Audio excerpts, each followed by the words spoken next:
Shit, are you okay? Why are you I'm so sorry. bro? You're good. I'm so sorry. I'm so sorry for Are you you. okay? I'm so sorry for you. Yeah, get up. Yeah, I'm so sorry for you. Yeah, just turn around. Yeah, I'm so... Turn around. Which one is it? Yeah. Stop resisting. Stop resisting. No, stop resisting. Stop resisting. Stop resisting. Okay, let me know when the next one's ready, okay? I didn't hear the threat when he was going to beat you up. That's the reason I'm playing it. You know, you're telling me that he made a threat that he's going to kick your ass. No. December 13th, 2025 started like any other overnight shift at the DeSoto County Jail in Florida, until it didn't. Around 1 a.m., Detention Sergeant Luis Tovar, a shift supervisor with the DeSoto County Sheriff's Office, was helping move inmates between cells, routine work at the end of a long day. But what local law enforcement described as a simple transfer quickly exploded into a violent confrontation captured on camera. You hear inmates demanding simple things, one trying to get his sandals, another talking back. But those words on body cam would spiral into punches, kicks, and blows that even the sheriff called troubling. The footage you're about to hear shows a moment where training, authority, and restraint were all put to the test, and as prosecutors now argue, breached.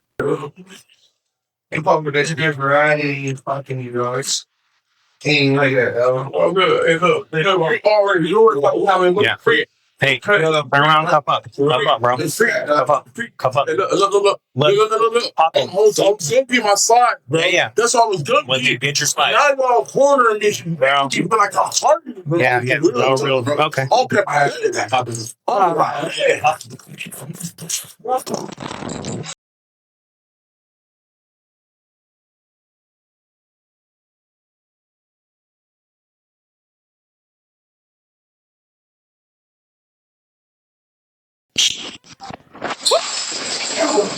Shit, are you okay? Why are you I'm so sorry. bro? You're good. I'm so sorry. I'm so sorry for Are you you. okay? I'm so sorry for you. Yeah, get up. Yeah, I'm so sorry for you. Yeah, just turn around. Yeah, I'm so... Turn around. I'm so sorry for Turn around. you. Go help out. I'm so sorry for you. That's fine.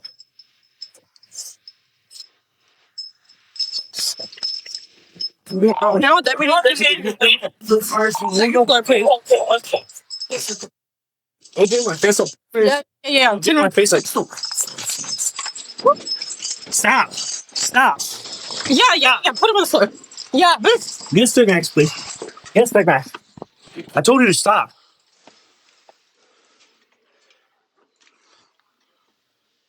Sorry as well.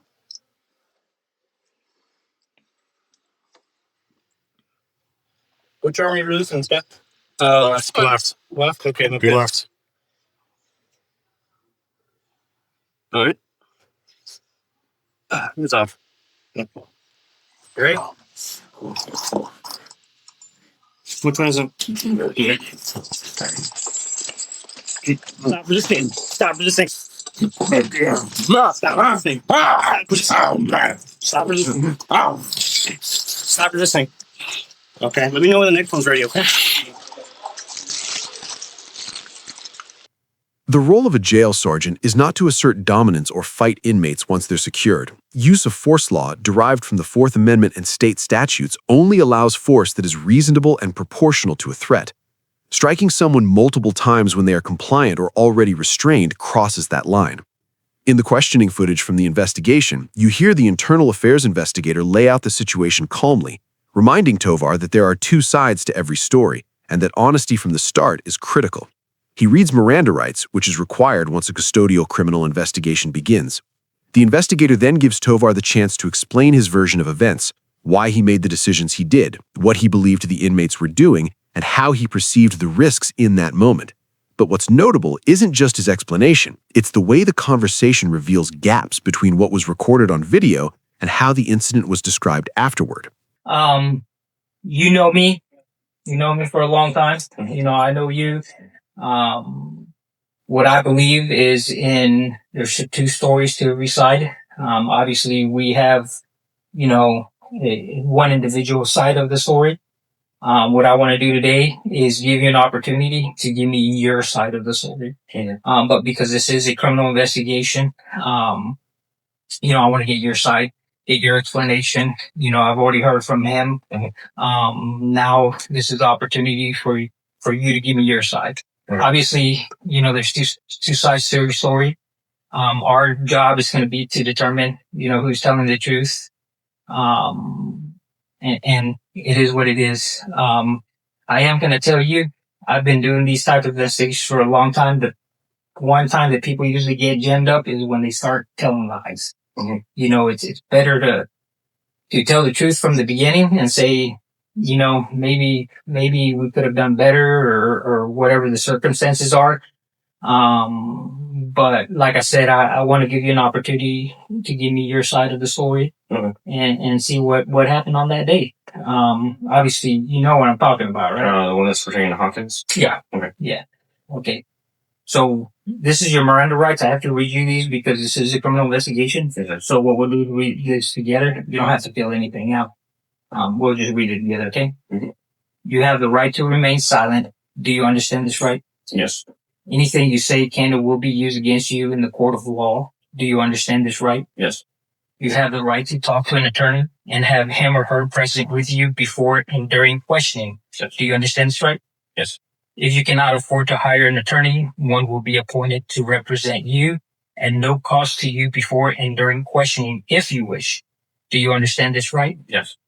You can decide at any time to exercise these rights and not answer any questions or make any statements. Do you understand this right? Yes. Okay. Do you understand each of these rights I've explained to you? Yes. Having these rights in mind, do you want to give me your side of the story? Yeah. Because, you can tell me as much as you want, as little as you want. You can, at some point, say, I don't want to answer that question, or I prefer not to answer that question. This is pretty much the ball is in your court. I did not hear. I'm hard of hearing. What did you say? Do you want to give us your side? Yeah. Okay. All right. So tell me what happened. So, we had gone called for, 10:15. I was on the side port. I guess there had been a fight earlier that day at the billiards. And then with that happening, decided to bring him to the sally port and still being a little aggressive. So I was like, okay, you know what? I'm just going to leave him inside 8, Alpha 2. Wait for him to cool down. An hour passed by or so, still didn't cool down. So I was like, he was kicking the door, being belligerent. So I was like, okay, I'm going to put you in a eyeball. With that happened, I had escorted in the eye block. Told him to face the wall, kneel down for his safety, so that way he doesn't try to run when we try to take off the cuffs. I told Hawkins, I was, hey, you can go ahead and pack up your stuff, bro, if you want. If you want to stay here, that's cool too, but he's coming in here. He's like, no, I'm not cuffing up. I was like, all right, now I'm telling you, you gotta move, bro, because you're being a little, you're getting high rate, and you're being a little bit, like the situation can get volatile really quickly. One thing led to another. He had started basically saying that we were gonna have to fight him, put him in a straight chair. I was like, I really don't want to. But he came basically. We got close to him, and I was like, you know what, turn around, cuff up. He refused all overrule commands. I told him, my officers told him, turn around, cuff up. Still refused. In the midst of it, he basically bowed up and started talking getting in my personal space. He spat over me, and then I had my cuffs in my fists, and I was like, I don't want to accidentally anything possible to happen. So I put my cuffs back in my pouch, but I seen my officer had his cuff. When that happened, he had his fist clenched, and he lunged toward me, and I just from there struck him on the upper extremity. So I was just punched him in the face. Okay. And then from there, I think what happened was we got into a tussle. When they tried to pick me up, I started delivering blows to his back area. My other officer was near there too, so I didn't want to accidentally strike him. I don't know how it happened, but my taser had fell out and he had fell on top of it. So with that, I was like, okay, this can get really bad really quick. This got really bad just really quickly. Still had the other guy in the corner. He was arguing, basically trying to intervene while he was cuffed up, but I didn't know what his intentions were. He was already up there for being, what's that thing called? Erratic. So when that happened, I didn't tell Smith or my officer that he was on top of the taser. I just couldn't get the words out. So I was kind of like, okay, I need his arm. ASAP. So I just started delivering more strikes to his back. I didn't realize that another Machado, the booking trustee or the maintenance trustee, had came up and seen the taser fall too. So I think he grabbed his legs, I can remember, and pulled him. And then it just gave us enough time to sit there, put his hand behind his back. I reholstered my taser. And then from there, I think we escorted him out. The other inmate was still being erratic. When that happened, I was like, okay, well, go ahead, escort him downstairs or escort him to confinement. The other inmate was still being erratic. He had basically walked right past, or him and Ramos were being escorted. She was escorting him and he was still pulling away. So I grabbed him, slipped, and then in that instance, I had kicked him as well. From there, I was like, hey man, my bad. I apologize, but stay there. Like this got really bad really quickly. From there, I told him lay down, stay right there. And I went to go hear what's going on with Hawkins, because I heard him and Smith arguing back there. They sounded like they were wrestling or fighting. When that happened, I went out. I saw me and Smith had exchanged places so he can secure the doors. He had the keys for the I-block. In that moment, he turned around and spat at me. Well, I don't know, like he just turned around and spat. So I hit him again and then hit him again. And then I told him to get down on the ground. We got him to the ground and they were like, okay, let's get a spit mask. Let's go ahead and put him in the restraint chair. From there, we picked him up, put him on the restraint chair, and it was fine until the cuffs started to come out. So I gave him more strikes to the upper torso until we managed to put his arm back in. So, from there, I think I told the guys to go ahead and escort him to Alpha. Okay. So, it seems like a lot of stuff happened. Let me go back to the very beginning. So this whole thing pretty much transpired with a new arrestee that was being brought to the jail. Mm-hmm. And it sounded like he was being belligerent. Do you remember who that arrestee was? Sullivan Lopez. Mm-hmm. So he was being brought up. Okay, so you ended up taking him to Alpha 2. Pretty much, you said to cool down, or? Yeah, to cool down. I didn't take off his cuffs because he told me that if I take off his cuffs, he was gonna fight me. So I was like, wait till I take off these cuffs. I was like, well, I go say I'm not gonna take off the cuffs. Okay, so he made verbal threats, wait till you take off the cuffs, and he's gonna fight you. Yeah, he's pretty big. I think he's like 220, 210, somewhere around there. So, alright. So you left him in Alpha 2 with the cuffs on. Mm-hmm. Okay. So anyways, I want to kind of go over these videos with you. Mm-hmm. The ones that we're talking about.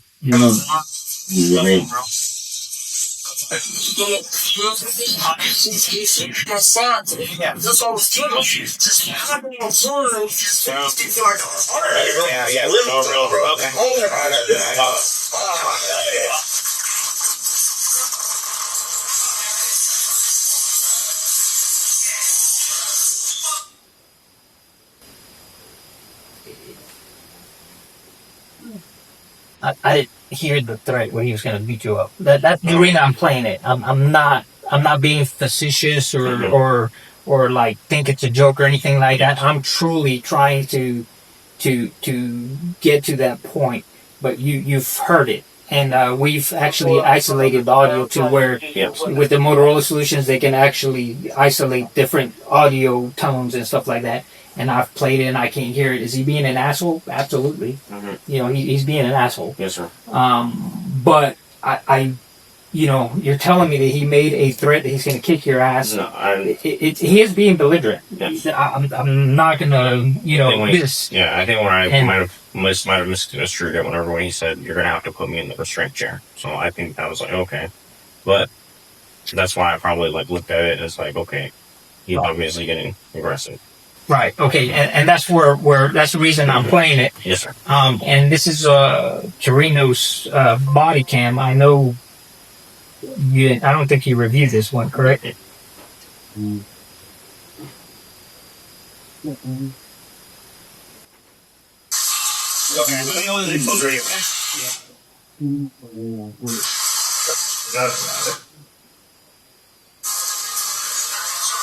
Make sure you got it all over here. So,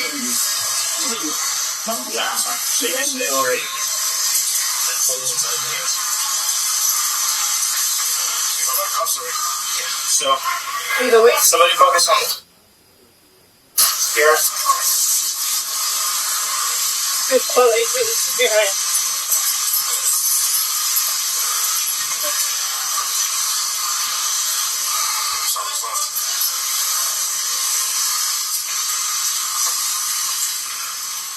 Which arm are you listening to? Left. Left. Okay, let's do left. Nine. That was up. Okay. Great. Which one's up? Stop it. Stop it. Look.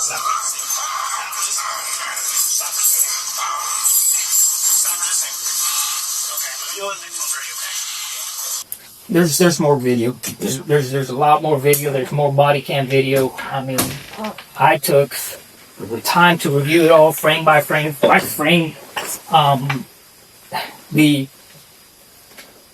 I had discussions with people. I had discussions with detective convent. Sometimes people deserve things. Sometimes you got to do what you got to do. You got a job to do and stuff. But sometimes things are excessive. You know, and sometimes we get hot-headed. We need to know when to step back and let somebody else take control because we're pissed off. Have you done verbal de-escalation training?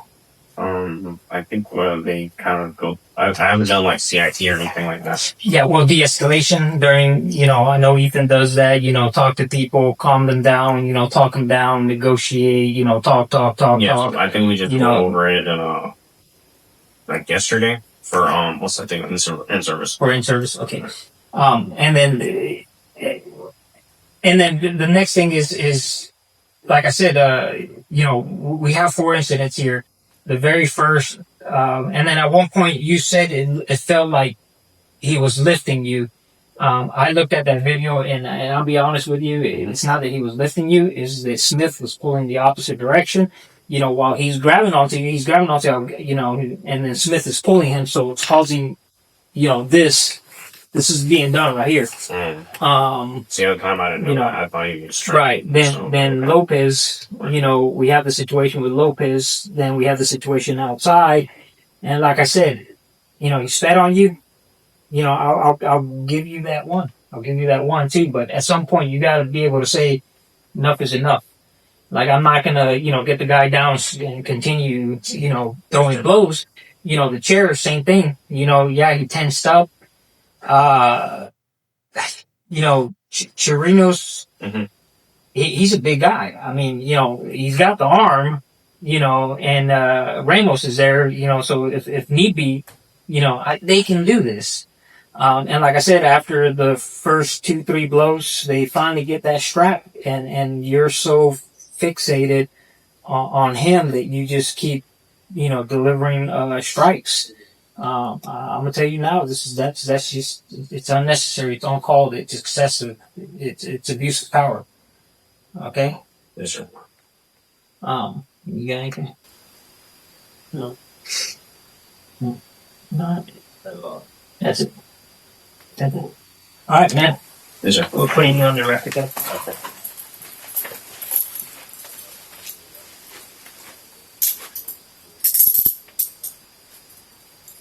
The investigating detective even references isolated audio where threats to fight weren't audibly clear, suggesting that Tovar may have misinterpreted or overstated the inmate's intentions.